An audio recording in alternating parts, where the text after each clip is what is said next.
Well, now that we've covered Resident Evil the game, I suppose it's time we try covering Resident Evil the movie. What do you think, Piano from Mario 64? Well,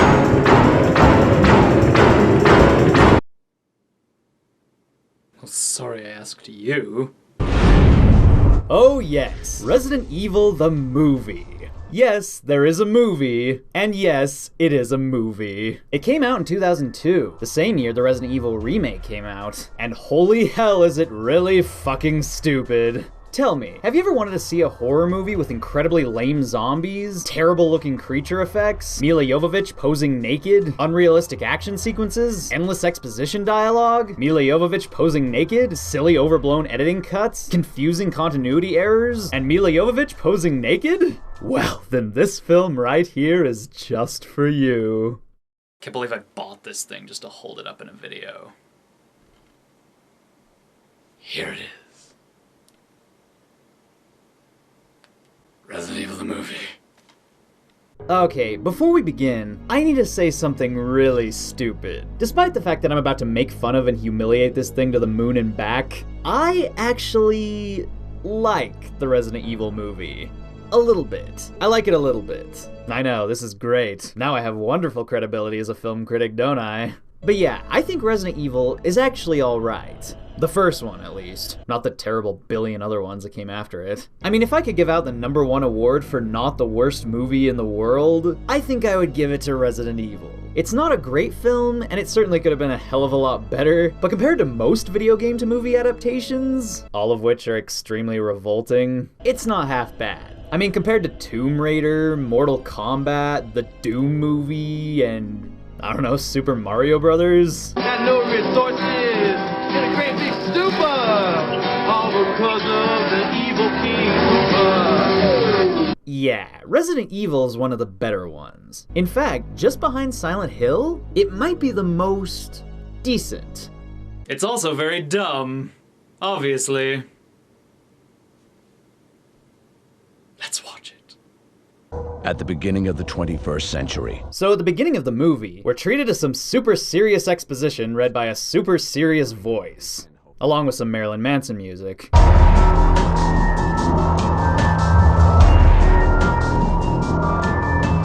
The first thing we get to see is a bunch of people working in an underground laboratory run by the Umbrella Corporation. We see the scientists, we see the dogs, we see the T-virus, and we also see the T-virus leak from containment and kill absolutely everyone. Or wait, was it the creepy camera that killed everyone? I don't know. The intro to this movie is actually pretty cool. It's tense and entertaining, and it pulls us right into the action without being too typical or video gamey. But even though I like it, I do have to ask, why the hell are they showing this part at the beginning of the movie? Why not save this for later? The whole story of Resident Evil is that the T-virus leaked out of the Umbrella Corporation's containment and killed everyone in a secret underground laboratory. And you don't even learn what happened in the laboratory until the very last third of the game, when you go down beneath the mansion and find all the dead scientists and shit. So why didn't they do something like that for the movie? I mean, think about it. Wouldn't this laboratory be a lot scarier and a lot more mysterious if we didn't see what happened in it? Then again, that makes it sound like I'm advocating shitty flashback sequences, doesn't it? Yeah, never mind me. I'm just the world's worst film critic. After the opening sequence, the film transitions into a lovely shot of Milla Jovovich lying down naked in a bathtub. Wait a minute, is this the mansion? Is she inside the Spencer mansion? Already? Yeah, this is the mansion. Definitely. It's even got spooky mansion music playing in the background.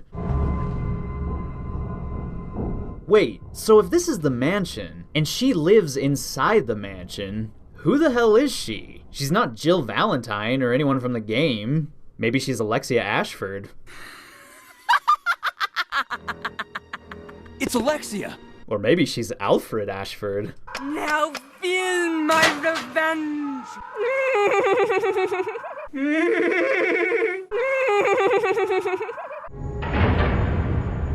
I'm Mila Jovovich, and I stare into my reflection with my cold, sinister, soul-piercing eyes. So after wandering around the mansion, right out of fucking nowhere, Mila gets grabbed, molested, and restrained by a bunch of STARS Alpha Team members, who in no way resemble any of the characters from the game. And at first, it's really hard to tell what's going on. Prep for entry to the hive. Wait, we're going into the basement? Already? But I wanted more of the mansion. We didn't even explore the mansion. We didn't even get to see zombies in the mansion. Yeah, the interesting thing about the Resident Evil movie is that pretty much the entire thing takes place in the laboratory underground. It's all about the laboratory, which I guess makes sense. I mean, there would have been a lot of silly plot holes if they made it take place in the house. And it is probably more realistic to keep things isolated in the lab. But still, I have to admit, part of me really wanted to see zombies in the mansion. Listen to me. I want to know who you people are, and I want to know what's going on here. Now. God, she can have the scariest eyes on the planet. Raccoon City, nearest urban center. The mansion where we found you and through which we gained access to the train. Okay, so I get that they took this train in the basement to get to this giant laboratory deep underground, and I actually do think this is a pretty cool setting for the movie. But are you honestly telling me the Umbrella Corporation built this place? This massive, complex, detailed place? And they did it this deep underground beneath a huge city, all in total secrecy? Maybe I'm just an idiot, but that seems to me a little bloody fucking impossible. Why can't I remember anything? A nerve gas was released into the house. Wait, hold up. Can we rewind that scene for a minute? A nerve gas was released into the house. I think that's the best face I've ever seen in my life. I'm Mila Jovovich, and this is the face I make when I'm taking a shower. Looks like we're taking the stairs. You know, I think this techno music right here actually sums up a lot of what's wrong with this movie. See, here's the problem with Resident Evil. Way too often, when this movie could try to be scary, it instead tries to be cool. And it does it in a really dated, cheesy 90s-esque fashion.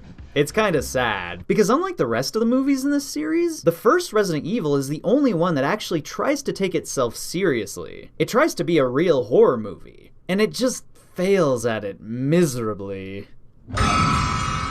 Ah, the most predictable jump scare on Earth. Congratulations. What happened here?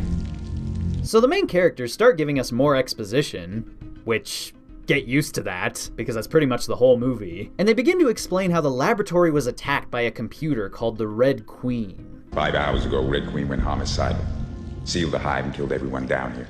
Jesus. And this, right here, leads us into one of the movie's biggest plot holes. See, the idea is that the Red Queen, the computer, killed everyone because of the T-virus. She didn't want the virus to escape, so she did everything she had to keep it contained and protect the world outside. And if that's so, why the hell doesn't anyone know about this? Like, none of the main characters have any clue what went on down here. So why didn't the Red Queen tell them there was a biohazard? Does the Red Queen not have contact with the Umbrella Corporation? Is she not controlled by anyone working for the Umbrella Corporation? And what's the deal with them putting this shitty computer in charge of the whole facility? Doesn't that seem kinda stupid? Whatever, I don't know why I'm asking for logic.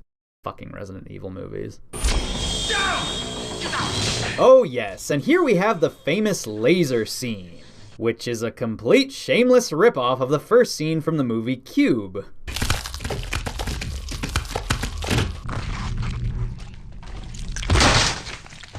Oh, and if you want to see more continuity errors, you know those body parts of his that just collapsed all over the place? Yeah, they're nowhere to be seen afterwards. I'm Mila Jovovich, and I'm here to comfort you with jump scares. Oh no, they found one of the zombie scientists! That means there's zombies in this movie. At last! You know, I really hate zombies that hiss. Why do they always have to make them hiss? They're a lot scarier when they gargle or groan or anything but hissing. I hate it when they hiss. Well, at least they're slow zombies. The movie gets points for that.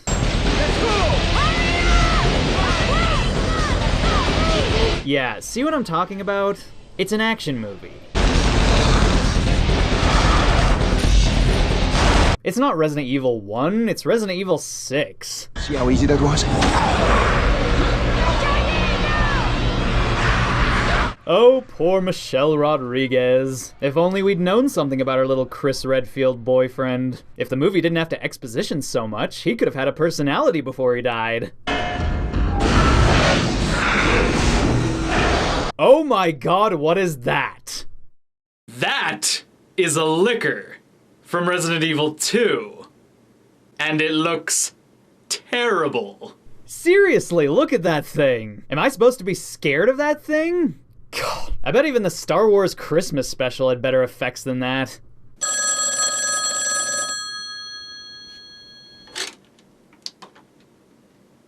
Hello? Was that a reference to my Star Wars holiday special? Because I'm pretty sure it was. No, I was not talking about you. Get off my phone.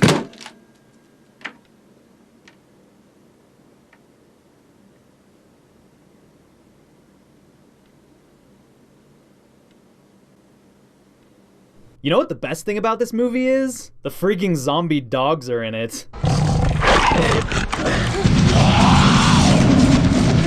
And unlike the liquor, they look freaking amazing. I'm so glad they decided to put makeup on actual dogs instead of using atrocious CGI from 10,000 years ago.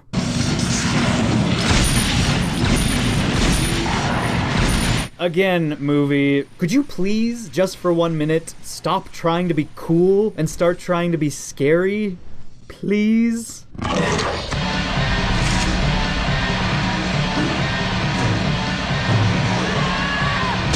Wow, Resident Evil really wants to be the Matrix. I don't know how she did that, but I won't question it. I'm Mila Jovovich, and I'm a fucking freak of nature. Corporations, like Umbrella, think they're above the law. So again, the movie tries to serenade us with more boring exposition, but unfortunately, it's just really boring exposition. We needed something concrete. Anything to expose Umbrella to the press.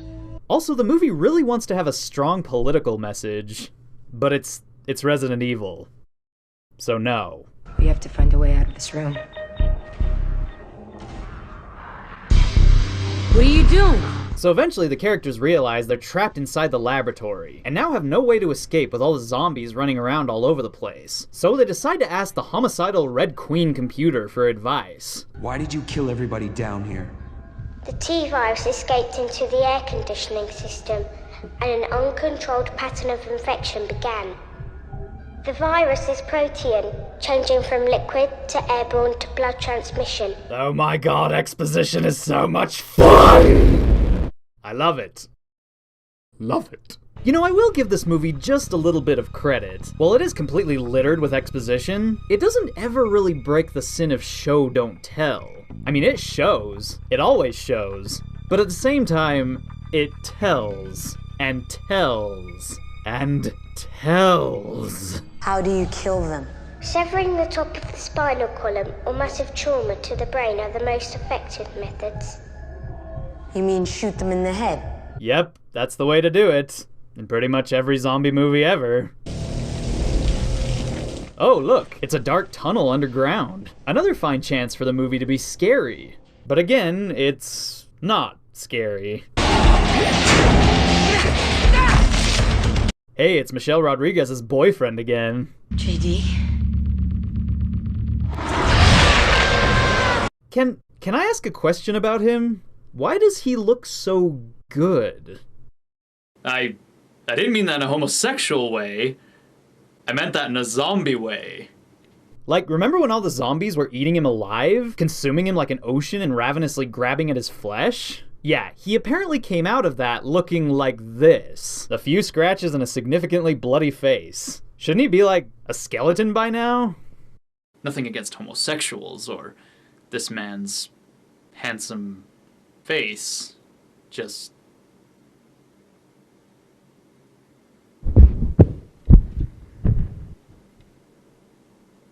the people upstairs. Who are they? Spence? Uh-oh. Why is Spencer guy giving her that look? That's not a good look. Is he evil? Yep, he's evil. Please. I wouldn't want to shoot you. You might need the bullets. What an evil thing to say. You evil man. Fuck off. I'm Mila Jovovich, and I'm starting to get angry. You really believe that people like him will ever change anything? No. Nothing ever changes. You know what? This is the worst villain ever. Seriously, this movie wouldn't even be half as bad if it weren't filled with so many generic cliches. I mean, everything's cliched in this movie. Everything. This out-of-nowhere evil mustache-twirling villain right here, this is nothing but a cliche. A boring, pointless, stupid cliche. And that's the real problem with Resident Evil. Aside from failing to be a scary movie, it's also just a really generic movie. I don't know, I guess it could be worse. It could be more generic. I mean, it's certainly not as generic as World War Z. We're getting out of here. You know, most people consider World War Z to be a very decent, realistic, well-produced zombie movie. But you know what? I almost liked Resident Evil more. In my opinion, Resident Evil was almost a better movie than World War Z. Almost. And I actually mean that. See, in my opinion, World War Z was a bland, completely uninspired movie. Like, 100%. Bland and uninspired. It had almost no personality to it. Nothing interesting, nothing that felt unique, no style. There was nothing. Nothing to separate it from other zombie movies, at least. In short, it was exactly what I was expecting. There was nothing in it to make it stand out from any other horror movie I've ever seen. But Resident Evil, as dumb as this movie is, well, it has some personality. It could have been a pretty good horror film. I mean, horror films are almost always stupid. I never expect them to be clever or well executed. That's a rarity, finding that in a horror movie. But personality? That's something else. Something greater, in my eyes. If a stupid horror movie manages to have some actual personality, I can forgive it. And if it has a lot of personality that makes it unique, different, and actually memorable, well hell, I can praise a movie that does that. To me, personality is key. But unfortunately, personality is greatly affected by another element, and that's execution. And Resident Evil has pretty terrible execution. It's executed like a video game. A silly, unrealistic video game. So it's not as good as World War Z. What the fuck is that? One of the Hive's early experiments. Now that it has fed on fresh DNA, it will mutate. Becoming a stronger, faster hunter. Oh my god, that is stupid. Okay, so let me get this straight. You're telling me this monster can eat one human being, then transform, growing twice its own size, mutating and evolving into a massive superior creature in sheer seconds? God, that makes the Lickers the most dangerous monsters in the entire Resident Evil series. They must be stronger than Jesus and Satan combined. God, I'm so ready to finish this movie. Can we just finish this movie?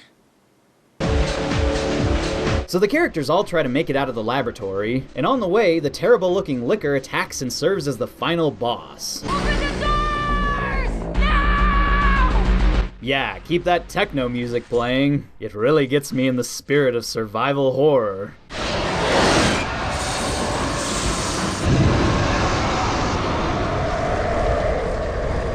After making it back to the mansion, the two survivors finally collapse on the floor and reflect on everything that just happened. I failed. All of them. I failed. And for a minute, it almost seems like they're gonna give us a little bit of personality. But oh no, it's the Umbrella Corporation!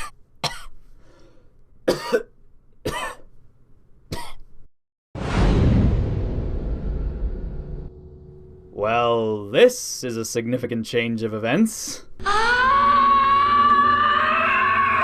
So Mila wakes up a momentous amount of time later, and she finds that she's suddenly locked in a hospital, completely abandoned and left to rot.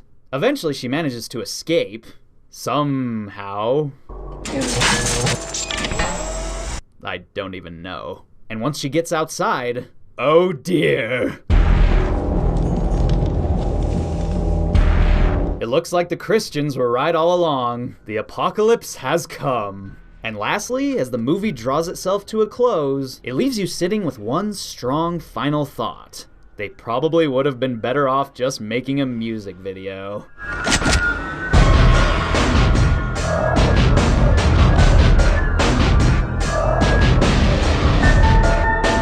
And that, ladies and gentlemen, was the Resident Evil movie. And like I said, I kinda like it.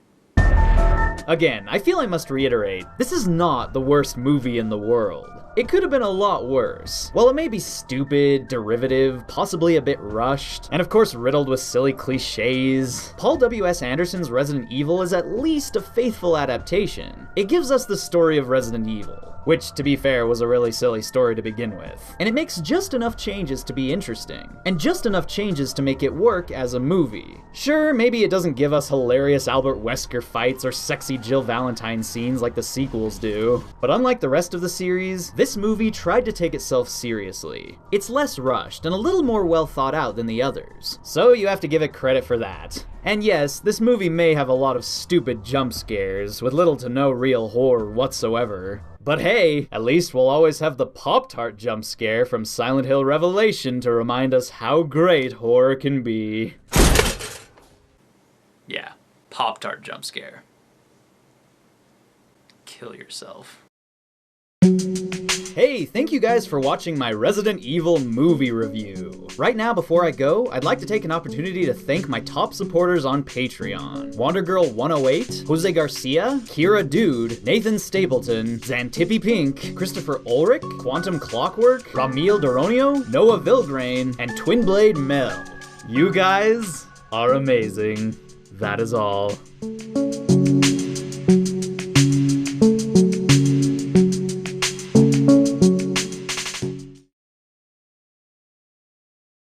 Jordan, I hope you don't mind me calling, but thanks for the reference to my Star Wars Christmas special. I much appreciate it. You didn't have to. It was really nice. I'm not a sellout or anything. I just I like it when people talk about me indirectly, of course. I mean, it was just an implied reference. You know, you can't hide from me.